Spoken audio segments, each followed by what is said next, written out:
Merci d'être là pour m'écouter. J'avais peur de m'adresser à une salle vide, mais c'est chouette de voir du monde. Aujourd'hui, je vais vous parler d'un sujet un peu transverse à ce qu'on a l'habitude d'entendre sur le traitement de l'eau et des fumées. C'est l'utilisation des microalgues pour ce traitement-là et surtout la valorisation de ces effluents. On va parler plus de valorisation de ces effluents que de leur traitement, puisqu'on n'arrivera pas à traiter l'intégralité du CO2 et des azotes et des phosphates de la planète avec les microalgues pour de simples questions de surface et d'emprise au sol. Donc je vais rentrer un peu dans le détail. Avant ça, je vais vous expliquer déjà rapidement qui on est. Je me présenterai ensuite plus précisément. Capacité, c'est la filiale privée de l'Université de Nantes. C'est l'université qui l'a créée en 2005 pour gérer, puisqu'elle n'en était pas bien armée, tout simplement, gérer les relations industrielles. D'un point de vue R&D, partenariat académique-privé, voilà, en passant directement via l'université, c'est un parcours du combattant au niveau timing, interlocuteur et prix, propriété intellectuelle. Et pourtant, il y a énormément de choses à valoriser dans les laboratoires des universités, donc c'était un peu dommage pour des questions purement de staff et d'administratif de ne pas pouvoir favoriser mieux cette relation industrielle-académie. Et donc, Capacité a été créée pour ça par l'université. C'est une entreprise privée, une SAS, qui est hébergée par les laboratoires de recherche de l'Université de Nantes et qui travaille donc sur plus de 300 projets par an d'innovation avec l'industrie au sein des labos, avec les outils des labos et des équipes de recherche pour contribuer à accélérer la R&D et l'innovation des entreprises. Voilà, donc on a plusieurs familles d'expertise qui se regroupent de cette manière-là. Industrie du futur, on va avoir des copains de la robotique, de l'intelligence artificielle, dans le digital et interface utilisateur, par exemple, l'intelligence artificielle. On a aussi des collègues qui vont bosser sur les thématiques de la mer et de l'environnement, surtout sur des thématiques sociales, économiques, culturelles, techniques, pour la pêche notamment. Des choses comme ça. En santé du futur, en bioéconomie, on a des copains qui bossent en enzymologie, en biodégradabilité des substances complexes. Voilà. Et en ce qui concerne l'environnement, sur les matériaux de construction durable et des choses comme ça dans l'industrie du futur. J'ai pas de... Ça fait pas, c'est pas grave.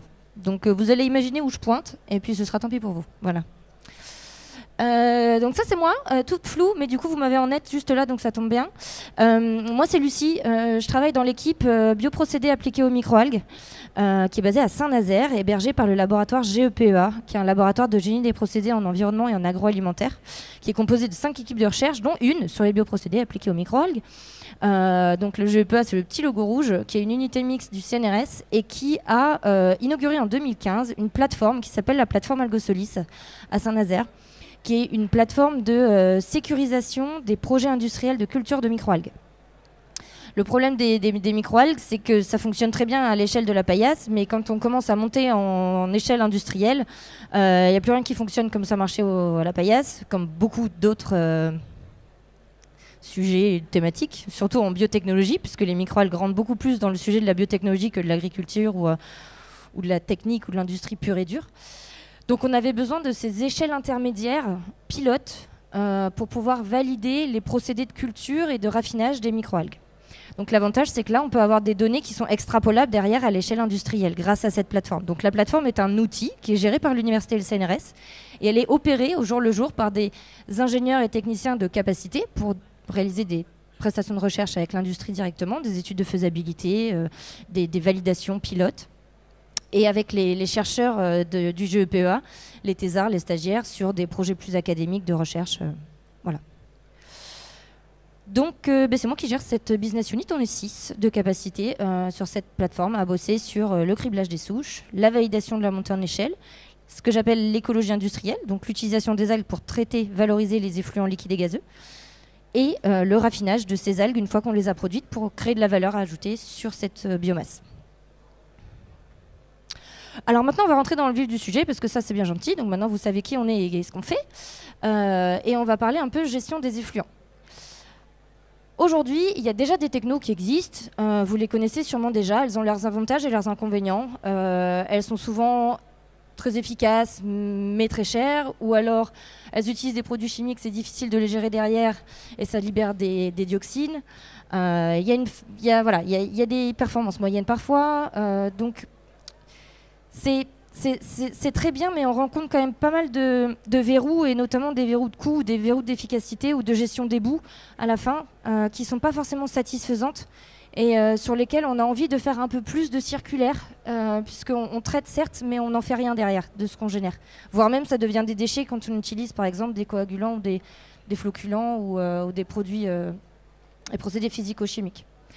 Donc l'objectif étant de rentrer dans quelque chose de plus circulaire, les microalgues viennent filer un coup de main sur ce concept-là, dans le sens où on va pouvoir, sur la base d'effluents gazeux ou liquides, faire pousser des algues qui vont, elles, ensuite servir l'industrie. Alors ça peut être directement l'industrie émettrice des effluents au début, ou d'autres industries en local. Et on va créer de la valeur. On va donc considérer l'effluent non plus comme un déchet, mais comme une ressource. C'est ça le principe de l'économie circulaire. Donc typiquement, si on doit comparer aux autres technos, pour conclure un peu tout ça, les microalgues, elles se positionnent un peu à cheval entre les traitements primaires et les traitements tertiaires, où elles vont être... Vous arrivez à voir quelque chose là? C'est pas très clair. Hein. Ça va de là à de là. Sachant que c'est efficace sur toute cette chaîne, autant ici que là. Donc sur le primaire que le tertiaire, on peut les utiliser sur ces deux éléments-là, dépendant un peu finalement de l'effluent qu'on va avoir entre les mains à traiter. Donc au niveau coût et au niveau qualité, on est à la frontière un peu des technologies existantes. Je vais rentrer dans le détail de comment ça marche. Techniquement, purement stoichiométriquement, si vous avez de l'eau riche avec autant de cette quantité d'azote, 400 g d'azote, 60 g de soufre et 50 g de potassium, de phosphore, pardon, excusez-moi, plus 1,7 kg de CO2 et de la lumière, vous allez générer à partir de ça, d'un point de vue purement stoichiométrique, 1 kg de biomasse algale.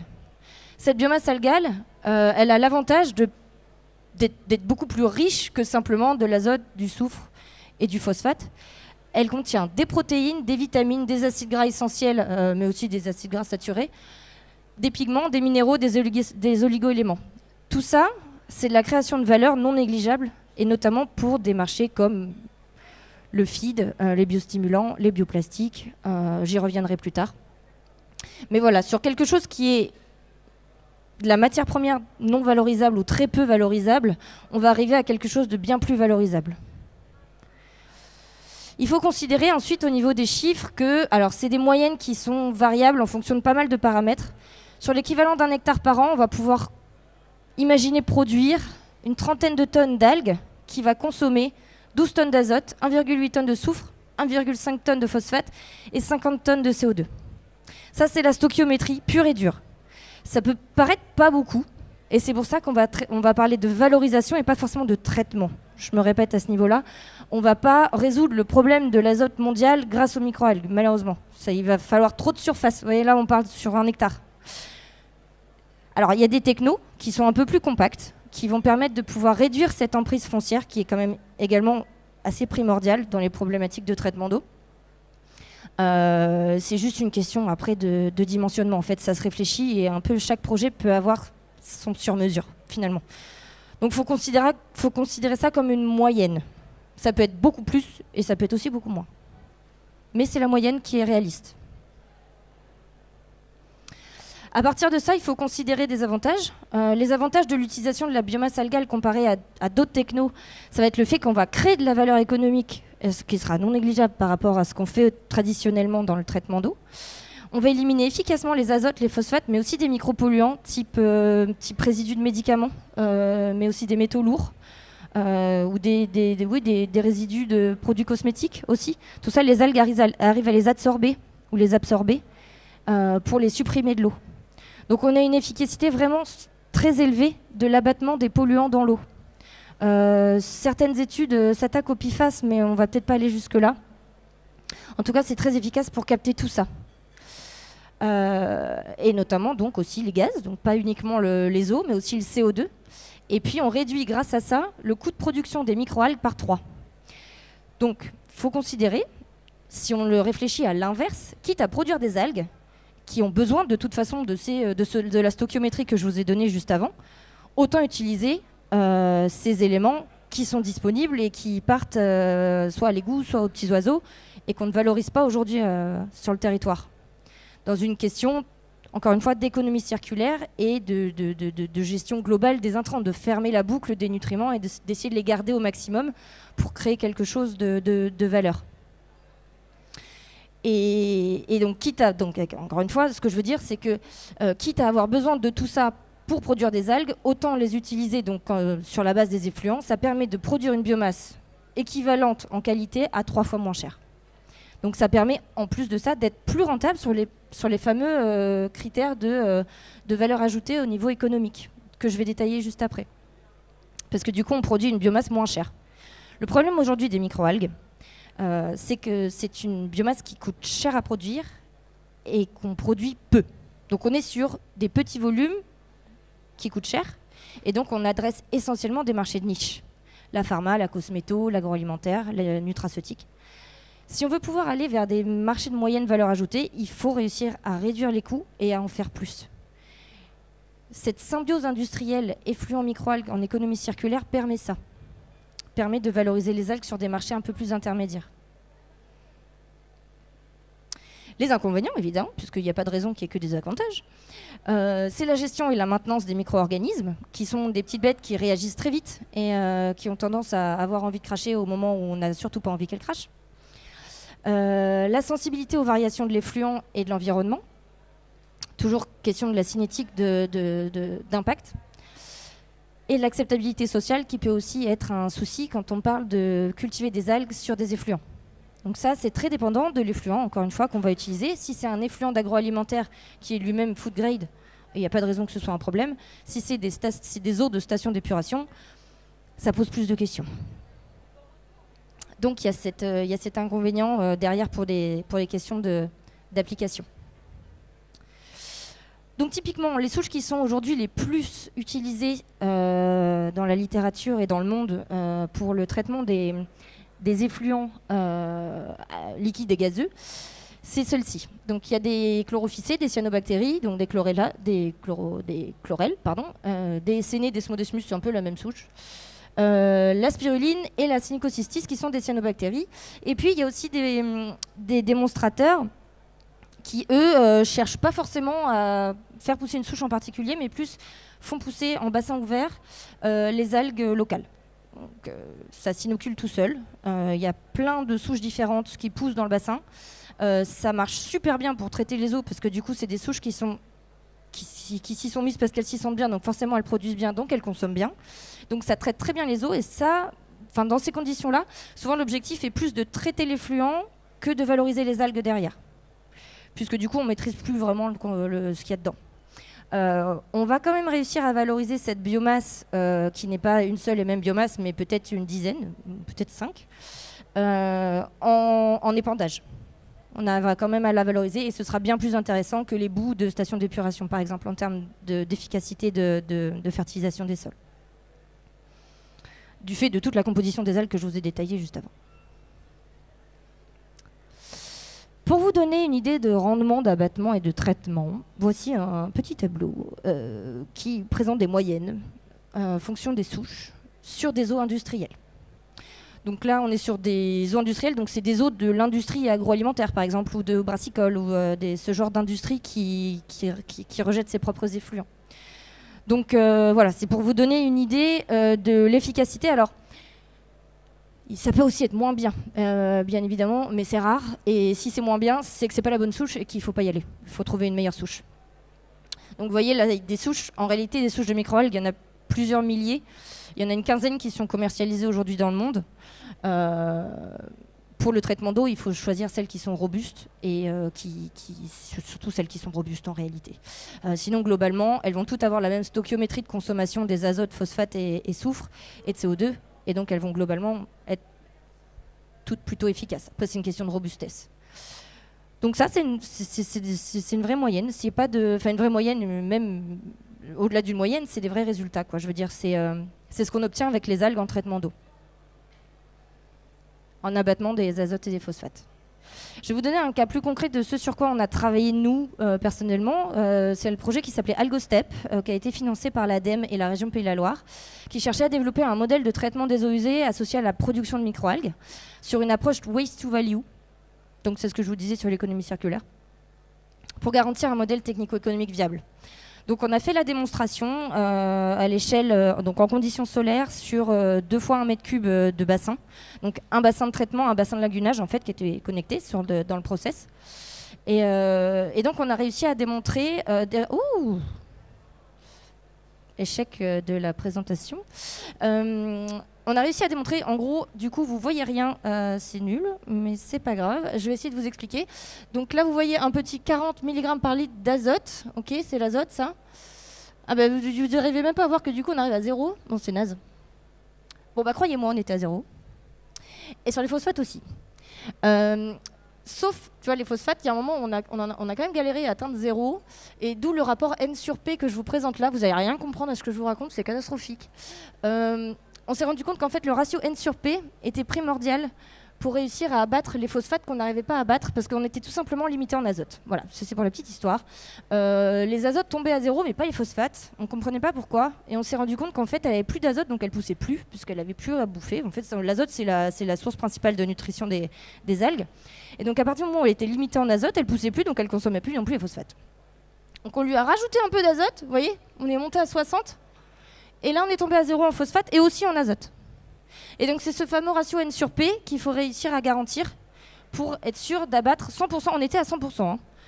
Donc là, croyez-moi, on était à 100%. Il y avait 0 en azote, 0 en phosphore, grâce à ce monitoring du ratio. On a fait cette démonstration sur 4 mois en continu, donc sur 2 saisons. C'était vraiment super intéressant. On a eu pas mal de résultats. On s'est arrêté à la démonstration de l'efficacité du process. Et l'étape suivante, c'est de valider l'application marché. Et ça, c'est le point un peu primordial dans la suite des événements. C'est de valider que derrière, il y a une sortie économique. Il faut qu'on puisse rentabiliser ça. Il ne faut pas que ce soit juste du traitement d'eau, sinon ce n'est pas rentable par rapport à une autre techno déjà existante. Donc les applications, c'est celles-ci les plus viables à l'heure actuelle. C'est les marchés des fertilisants biostimulants pour les plantes et les marchés de l'alimentation aquacole. Faut considérer que sur ces marchés, les prix de vente de ces produits-là tournent entre 2 et 100 euros. Donc, ça dépend vraiment de la qualité du fertilisant. Vous voyez bien un peu le gap que j'écris là. Et pour les poissons, de 5 à 50 pour les poissons, pour l'aquaculture. Donc ce gap tarifaire, il est vraiment dépendant de la qualité de ce qui est vendu, bien évidemment, et de l'efficacité du produit qui est vendu. Donc entre un fertilisant à 2 euros le kilo et un fertilisant à 100 euros le kilo, vous comprenez que vous n'avez pas forcément la même efficacité de stimulation. Les algues, elles, vont pouvoir se positionner plutôt en fin de prix, donc sur les plus hautes valeurs ajoutées, du fait de leur composition assez extraordinaire en acides gras essentiels, en protéines, en vitamines et en oligo-éléments. Et pour les poissons, pour l'aquaculture, en oméga 3, oméga 6, oméga 9 et en protéines. Donc sur ces marchés-là, ce sera rentable, puisqu'on arrive à produire les algues donc sur des effluents, on arrive à atteindre un coût qui tourne autour de 10 euros le kilo de biomasse, équivalent sec. Donc on arrive à tacler ces marchés-là qui sont demandeurs de ressources alternatives en protéines, ressources alternatives en acides gras, ressources alternatives en minéraux, etc., etc. Enfin bref, tout ce qu'on trouve dans les algues en fait. Pour vous expliquer que je ne sors pas tout ça de mon chapeau, je vais vous présenter quelques exemples de démonstrateurs à travers le monde qui existent et que ce n'est pas juste des fantasmes de chercheurs qui sont en train d'être exposés. Déjà là, si on veut essayer de l'appliquer au méthaniseur, j'expliquais ça aux copains de la méthanisation derrière là-bas, il y a des schémas qui existent. Alors celui-ci c'est une théorie, hein, c'est pas quelque chose qui a été mis en place, mais c'est des choses qui sont théoriquement validées par les modèles et qu'il suffit de débloquer suffisamment de budget pour les mettre en place, évidemment. Donc là, on peut utiliser l'intégralité du CO2 qui sort du digesteur, qui est quasiment pur, ainsi que le digestat qui sort du méthaniseur. C'est l'avantage des méthaniseurs, c'est que sur site, ils ont un peu tous les éléments intéressants pour la culture d'algues. et qu'ensuite les algues, on peut les réutiliser directement en fertilisant. Donc ça permet d'être vraiment très circulaire et très local. C'est un peu l'avantage de parler du modèle de la méthanisation. Il faut compter qu'environ 40% du carbone injecté avec le CO2 dans la culture d'algues sera absorbé par les microalgues, que dans le digestat, on a à peu près tout ce dont les algues ont besoin pour pousser. Il y a des projets qui ont déjà démontré qu'il faut mettre du digestat uniquement à 5% de volume d'eau des microalgues pour ne pas atteindre non plus des toxicités trop importantes en termes d'azote. Alors c'est pas les nitrates, c'est l'ammoniac, les ammoniums. Le digestat doit être pré-traité avant utilisation, et notamment pour enlever les matières en suspension. Mais à partir de là, on peut produire de la microalgue donc, en masse sur des effluents qui sont du coup entre guillemets gratuits et disponibles sur site pour produire des sucres, des lipides, des protéines et tout ce qui va avec, ou utiliser la biomasse entière sur les champs. Ça, c'est un cas.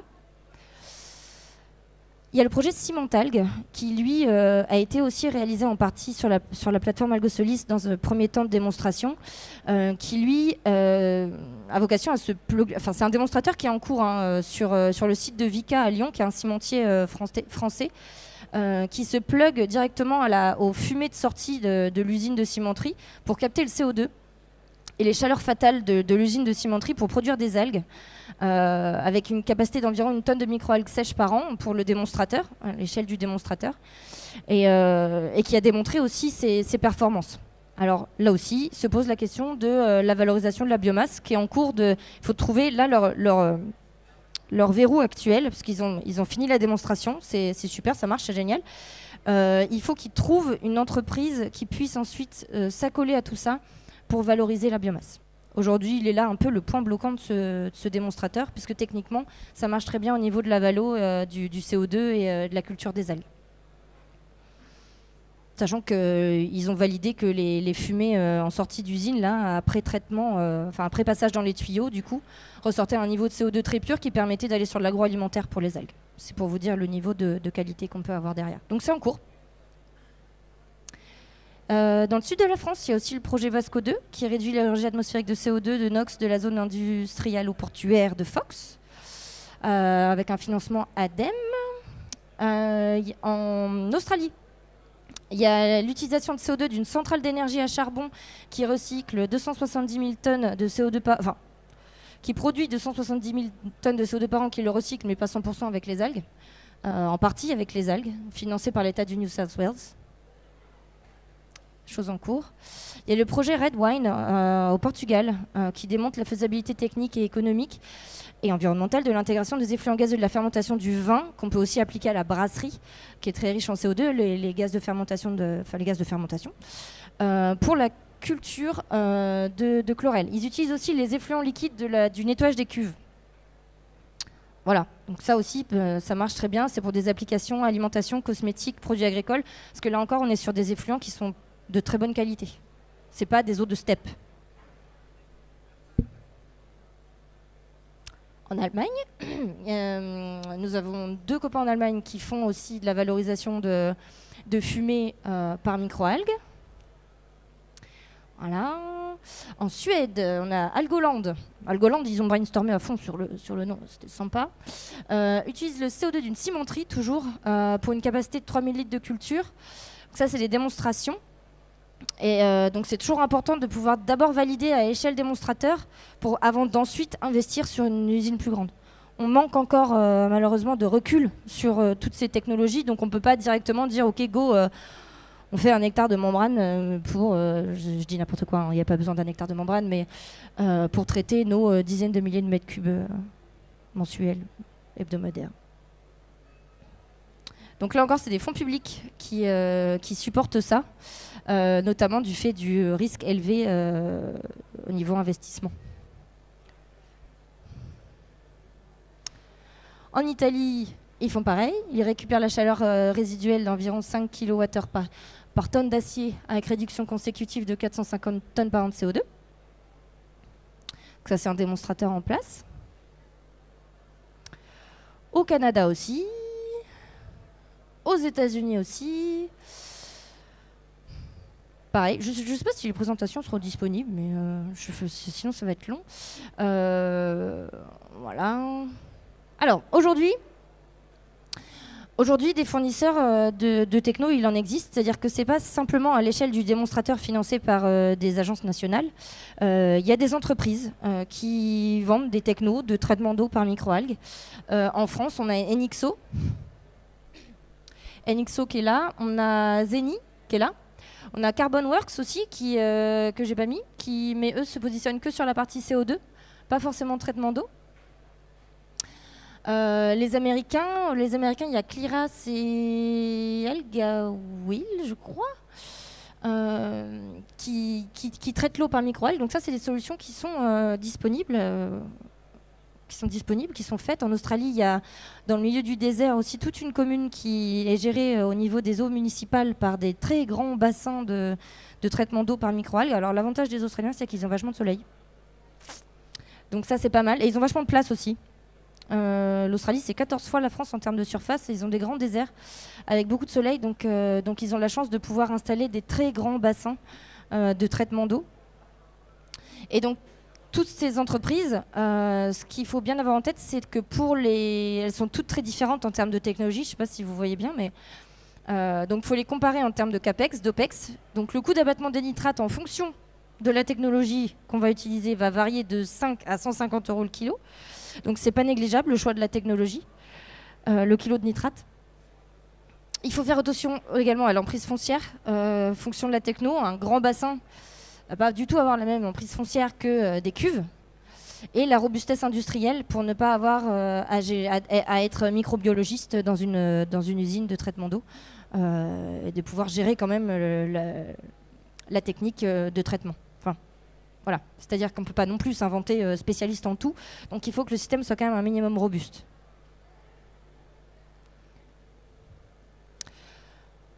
Pour résumer,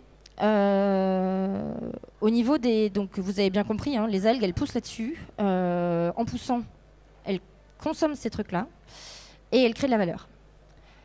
Il faut faire attention à la variabilité des effluents que les algues vont subir. Donc ça, c'est un des verrous qui reste à lever, cette variabilité des effluents qui doit pouvoir être maîtrisée ou anticipée via des modèles ou de l'intelligence artificielle. En tout cas, intégrer plus de capteurs et plus d'automatisation dans les process peut permettre de combler à cette variabilité des effluents, de pallier à la variabilité.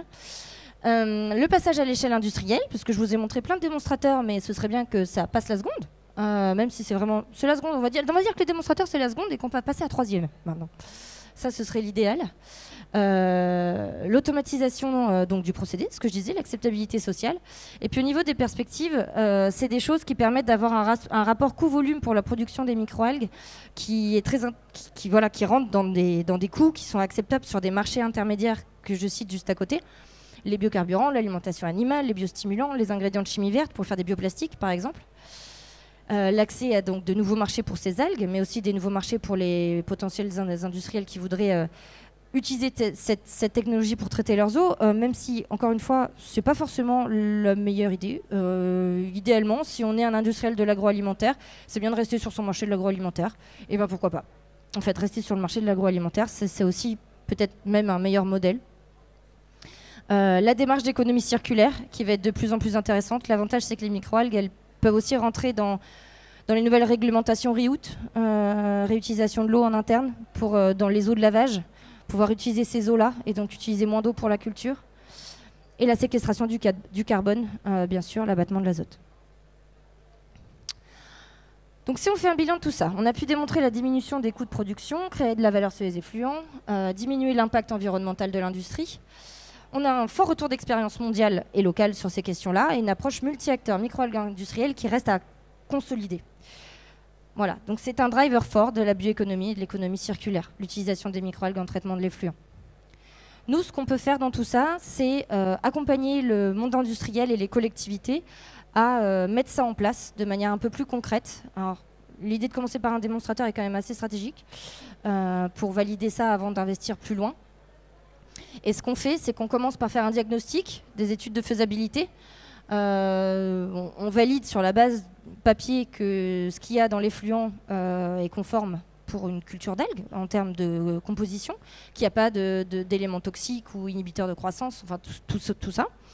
Et puis l'étude de la faisabilité technique, bien sûr, pour valider l'efficacité du procédé. Ensuite, on optimise le procédé sur mesure en fonction de la localisation, en fonction de la technologie qu'on va mettre en face, en fonction de l'effluent, en fonction de la souche qu'on va pouvoir utiliser.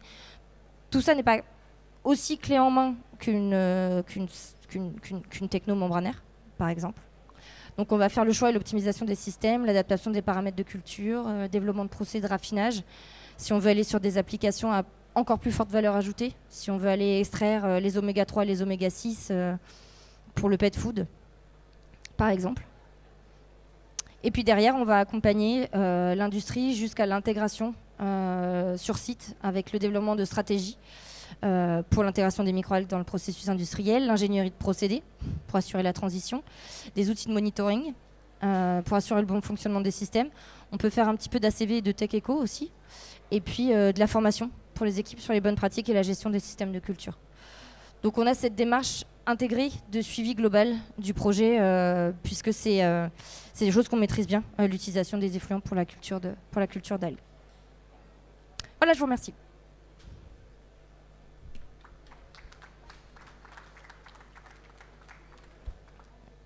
Et je ne sais pas si on prend des questions.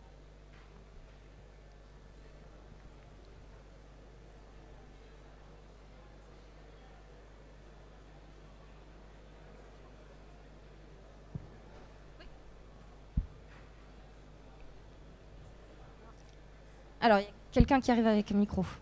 Oh, pardon, excusez-moi. Merci. Merci pour la présentation.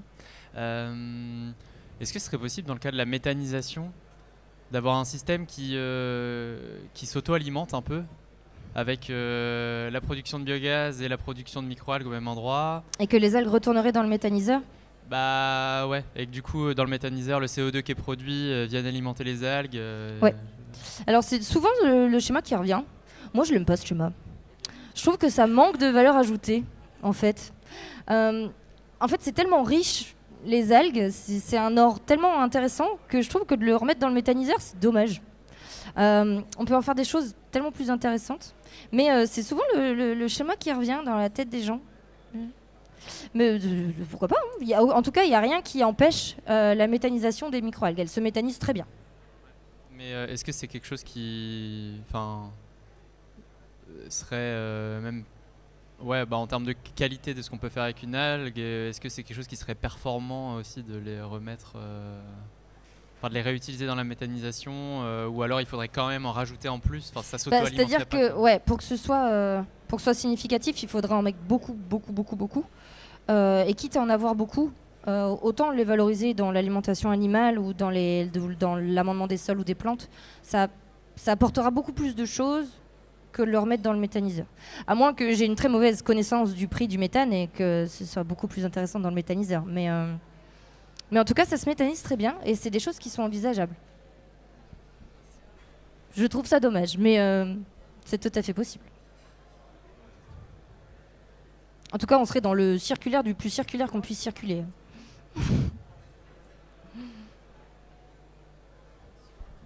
Bonjour, Jérôme Nyoinou. Est-ce que vous avez déjà évalué l'acceptabilité des algues produites à partir d'effluents auprès des différentes filières, l'agro, la chimie, les fertilisants, le pet food?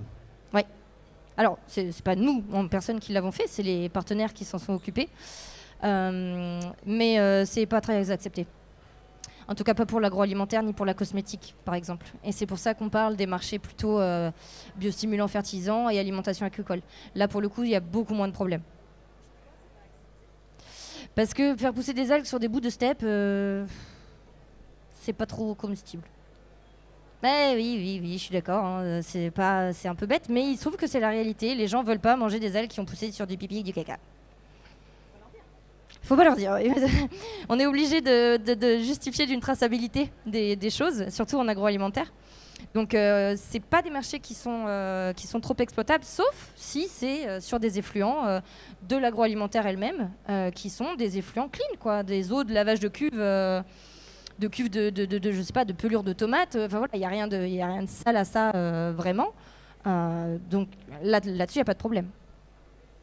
Dans le système de la nouvelle réglementation REUT, là, les eaux qu'on peut récupérer de ces systèmes-là, c'est de l'eau qui est chargée en certains éléments. Alors parfois pas suffisamment pour la culture de microalgues, mais qui peut être pertinent par exemple.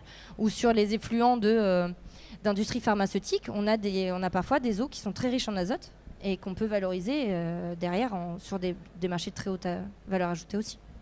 Pareil pour le CO2, si c'est un CO2 très pur qui sort de l'usine, aucun problème. Après, il y a des questions réglementaires en plus d'acceptabilité sociale. Bonjour. Bonjour, Maxime Pontier, à l'Université d'Angers.